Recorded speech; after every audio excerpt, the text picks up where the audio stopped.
নমস্কার বন্ধুরা, আমি শ্রাবন্তী আর আপনারা দেখছেন গ্রিনরুম গার্ডেন। বন্ধুরা, আমাদের ডিসেম্বর মাস শেষ হয়ে গেল আর সামনে হচ্ছে আমাদের জানুয়ারি মাস। আর জানুয়ারি মাস মানে আমাদের কিন্তু জামরুল গাছগুলোতেও কিন্তু টাইম হয়ে যাচ্ছে ফল আসার। এখানে আমরা যেরকম লেবু গাছ, আম গাছ নিয়ে তো খুবই মাতামাতি করছি যে কিভাবে আমরা ডরমেন্সি পিরিয়ডটাকে পার করব, কীভাবে সেগুলোতে প্রচুর পরিমাণ ফুল আনবো। পাশাপাশি সেই সঙ্গে আমাদের যাদের ছাদ বাগানে জামরুল গাছ রয়েছে তাদেরকেও কিন্তু একই পরিচর্যা, একই যত্ন কিন্তু আমাদের নিতে হবে। কেন আমাদের এই জামরুল গাছের পরিচর্যা, যত্ন সেইভাবে কিন্তু কিছু লাগে না। সারা বছর বিনা যত্নেই অনেকটা আমাদের ছাদ বাগানে পড়ে থাকে।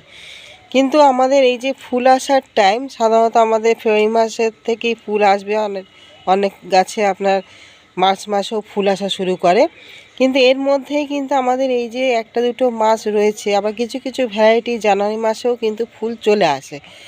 সেই জন্য আমাদের কিন্তু বিশেষ যত্ন, পরিচর্যা অবশ্যই কিন্তু করতে হবে যদি আমরা বেশি পরিমাণ যদি এখান থেকে ফলন পেতে চাই, ফুল পেতে চাই।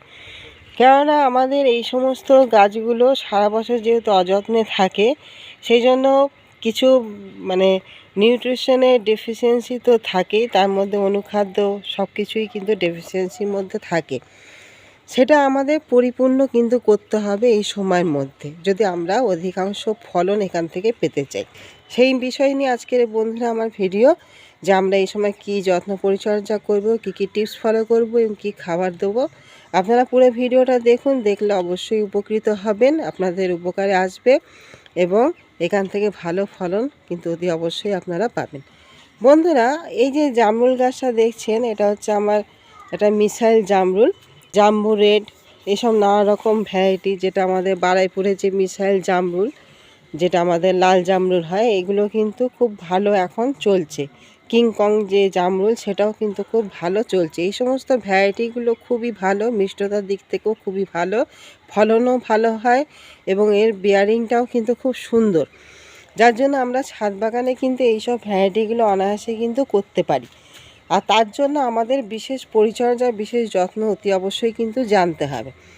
আমাদের এই সময় বন্ধুরা, এই যে গাছগুলো দেখতে পাচ্ছেন, পাতাগুলো কিন্তু ফ্রেশ, এই কিছুদিন আগেই নতুন পাতা বেরিয়েছে। বেরোনোর পর দেখতে পাচ্ছেন যে পাতাগুলো কিন্তু এখনও সম্পূর্ণভাবে ম্যাচিউরিটি আসেনি।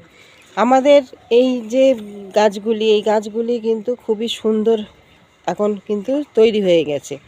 আমাদের যে সামনে যে ফুলের সিজনটা আসছে, সেই জন্য আমাদের সবথেকে প্রথম যে কাজটা সেটা হচ্ছে কি না, আমাদের এই সময় দাঁড়িয়ে আমরা কিন্তু কোনো রকম জৈব মিক্সড খাবার গাছে কিন্তু দেবো না, যেহেতু আমাদের ফুল আসার টাইম।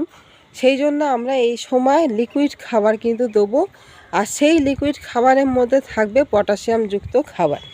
এখানে আমরা যেহেতু গাছের গোড়ায় দেবো, সেই জন্য আমরা এখানে কলার খোসা ভেজানো জল, পেঁয়াজের খোসা ভেজানো জল, যেটা আমাদের জৈব উপাদান, সেই জৈব উপাদান আমরা অনায়াসে কিন্তু গাছের গোড়ায় দিতে পারি প্রত্যেক সপ্তাহে একদিন করে।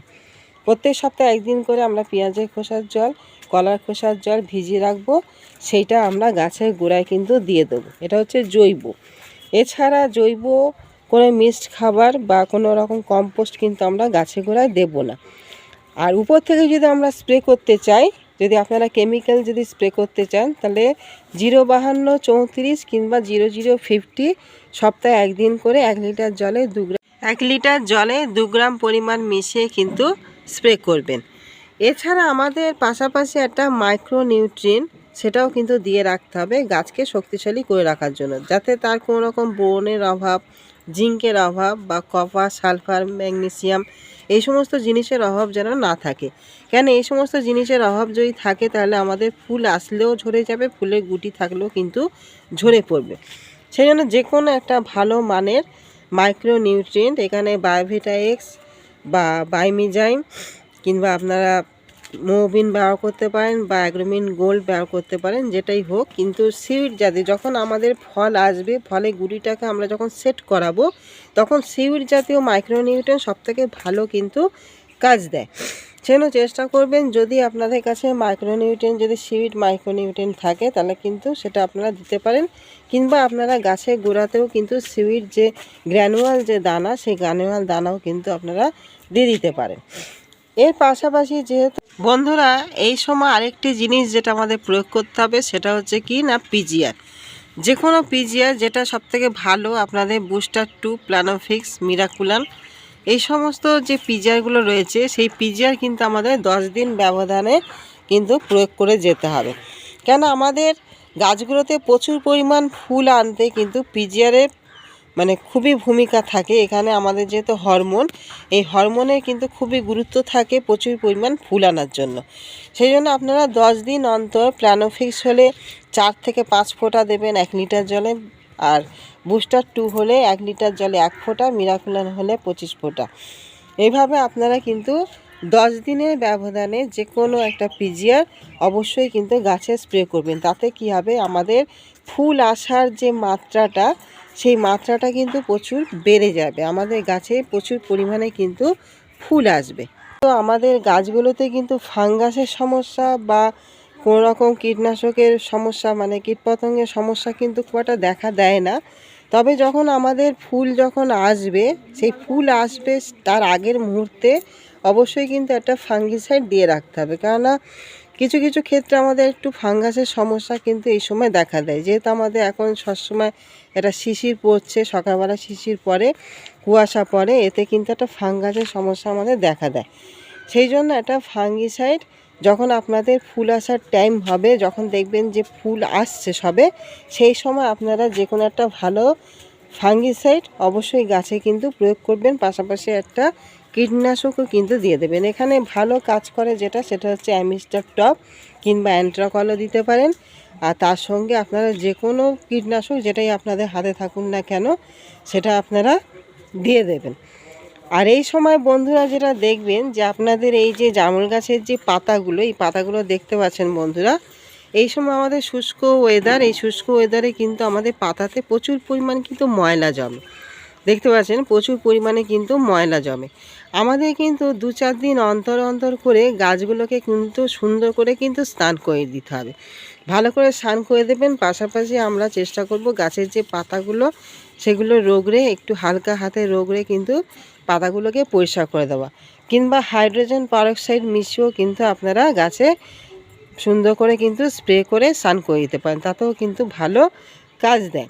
কেন আমাদের যেহেতু গাছগুলো কিন্তু পাতাতেই নিজেদের খাদ্য তৈরি করে, সেই জন্য পাতা পরিষ্কার না থাকলে তারা কিন্তু সঠিক মাত্রায় খাবারটা তৈরি করতে পারবে না, নিজেদের বৃদ্ধি বিকাশ ঘটাতে পারবে না, এবং যে আমাদের ফুল আসবে সে ফুলের মাত্রাটাও কিন্তু ভালোভাবে আসতে পারবে না।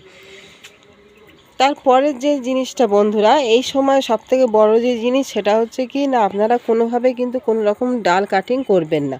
কেননা আমাদের জামরুল গাছ কিন্তু নতুন শাখা প্রশাখায় কিন্তু ফুল আনে না, ফুল আনে পরিপক্ক যে ডাল, ম্যাচিওর যে ডাল, সেই ম্যাচিওর ডালেতে কিন্তু ফুল আসে। সেই জন্য কোনো ম্যাচিওর ডাল কিন্তু এখানে কাটা যাবে না। কেননা এই সময় যদি আমরা ম্যাচিওর ডালগুলোকে কেটে ফেলি তাহলে আমাদের ফুলের সংখ্যা কিন্তু কমে যাবে। সেই জন্য কোনো ম্যাচিওর ডাল এই মুহূর্তে আপনারা কাটবেন না। যদি শুকনো ডাল বা রোগাক্রান্ত ডাল যদি থাকে সেটা কেটে দিতে পারেন গাছকে পরিষ্কার রাখার জন্য। বন্ধুরা এই যে কটা জিনিস এমন কিছু না, কিন্তু সামান্য এই কটা জিনিস যদি আমরা ফলো করতে পারি তাহলে আমাদের গাছগুলোতে কিন্তু প্রচুর পরিমাণে কিন্তু আমরা ফলন ধরাতে পারবো। বন্ধুরা এইভাবে আপনারা আপনাদের যে জামরুল গাছগুলো রয়েছে এখন থেকেই এই ব্যবস্থাপনা শুরু করে দিন। এইভাবে আপনারা পরিচর্যা করুন, যত্ন নিন, তাতে করে দেখবেন যে প্রচুর পরিমাণে কিন্তু নতুন বৃদ্ধি হবে এবং সেখান থেকে কিন্তু প্রচুর পরিমাণে আপনারা ফলনও পাবেন। আর এই সময় আমাদের এই সময় কিন্তু প্রচুর পরিমাণ পাতা ঝরেও যায়, তাতে আপনাদের ভয় পাওয়ার কিছু নেই, কারণ আমাদের ফুল আসার আগে পাতা কিন্তু ঝরবে। যে গাছে যত বেশি পাতা ঝরবে সেই গাছে কিন্তু তত বেশি পরিমাণ কিন্তু ফুলও আসবে। বন্ধুরা এই কটা পয়েন্ট আপনারা সুন্দরভাবে ফলো করুন, আপনাদের গাছগুলো দেখবেন সুন্দরভাবে কিন্তু ফুলেতে ভরে যাবে। ভিডিওটি ভালো লাগলে অবশ্যই লাইক কমেন্ট শেয়ার করবেন, নতুন বন্ধু হলে অবশ্যই এটা সাবস্ক্রাইব করবেন। তাহলে আজকের মতন আসে, আগামী দিন নতুন কোনো ভিডিও নিয়ে ফের আপনাদের সামনে উপস্থাপন করব।